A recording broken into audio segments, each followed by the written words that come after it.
demoiselles et messieurs, sentez-vous ces brûlures, ces picotements lancinants.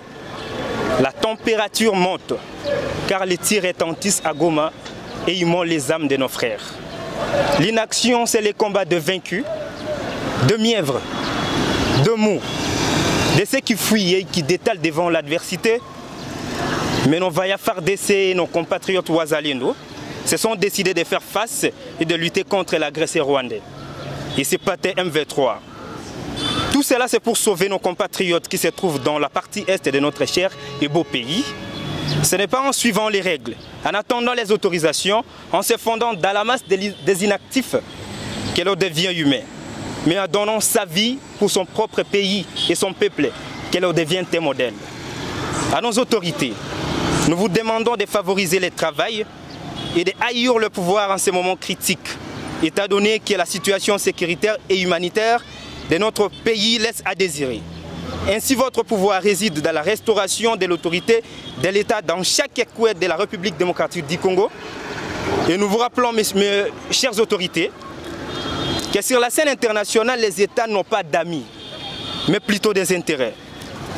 Au président de la République, commandant suprême et chef de l'armée, son Excellence Félix Antoine Tshisekedi, nous vous informons et nous vous déclarons, nous vous le disons, que vous avez tout notre soutien.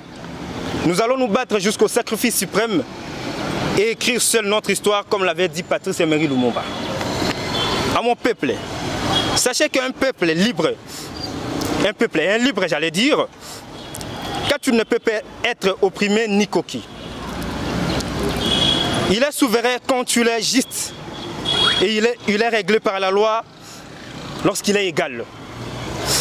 Oscar Wilde a eu tant raison de dire et d'affirmer qu'un peuple sans souveraineté est non seulement un peuple privé de liberté, mais un peuple menacé dans son existence. Ainsi, nous devons lutter pour retrouver notre souveraineté par les actes et par les langages. Ainsi, nous avons toujours dit que le langage, c'est le confessionnel du peuple.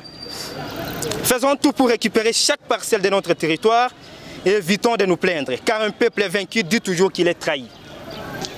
Ainsi donc, préférons mourir que d'être vaincus, car dit-on, ceux qui meurent pour le peuple ne sont pas morts, mais ils ont vécu. En outre, soyons soudés autour du président de la République et à nos Vaya-FARDC et à nos compatriotes Wazalendo. À la communauté internationale, nous vous rappelons que les règles du droit international et les missions principales de l'ONU, qui sont celles de maintenir la paix et la sécurité internationale, ce n'est pas la RDC qui est agressée, mais plutôt la communauté internationale. Car c'est un conflit armé externe. Ainsi, vos actes doivent produire des effets de manière immédiate. Et au-delà de ces projets louables, si vous voulez jamais éduquer les générations montantes pour renforcer les mémoires, face à cette agression, nous vous faisons une forte recommandation de rétablir la paix et d'organiser une comparution, même simulée, de tous ces despotes sanglants qui ont saigné l'humanité et qui continuent à le saigner après la Seconde Guerre mondiale, des bilans complémentaires de 12 millions de morts en RDC. Jusqu'à présent, l'hémorragie malheureusement continue.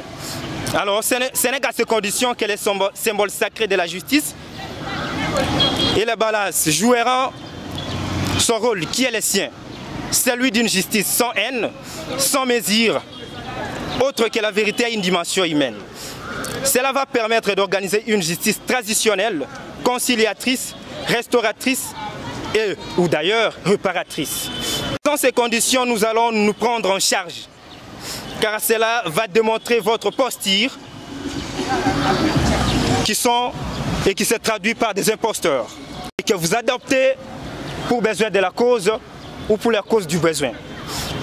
Cela va relever votre position et que vous soutenez l'agresseur.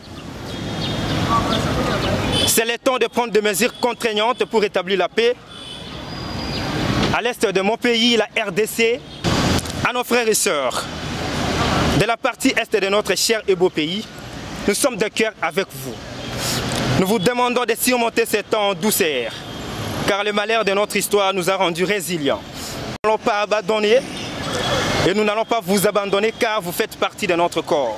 Notre défunt général Peter Sirimwani, trouvez ici nos hommages les plus différents. Sachez est-ce que vous avez vaincu. Association scientifico-culturelle, noyau juridique, coordonnateur général Djambao Lamba Jean Degem, droit public interne, ancien système L2. Merci beaucoup. L'heure ne plie à la dénonciation, car nous l'avons suffisamment fait et la communauté internationale n'a fait que jouer à la sourde oreille. Nous, jeunes patriotes congolais, informons à Kagame et sa bande de siester leur dernière soupe, car dans peu de temps, ils ne seront plus vivants. Et par la même occasion, informer Ananga et sa bande que Goma est le lieu de leur abattement et par ricochet leur cimetière. Voilà pourquoi la jeunesse solidaire au service de la nation, en connivence avec l'association Noyau Juridique de l'Université de Kinshasa, demandons au président de la République, à la première ministre, au ministre de la Défense, ministre de la Justice et le ministre de l'Intérieur, et de nous doter de moyens, enfin, tout jeune, patriote, civil, identifié, tout Congolais, tout patriote, tout jeune, prêt à prendre les armes conformément à la Constitution, en cadre de la Constitution, et par ricochet, créer une classe des civils réservistes prêts à défendre l'intégrité du territoire national. Première demande de l'armée. C'est Congolo Bukasa Arsène. Nous avons dit.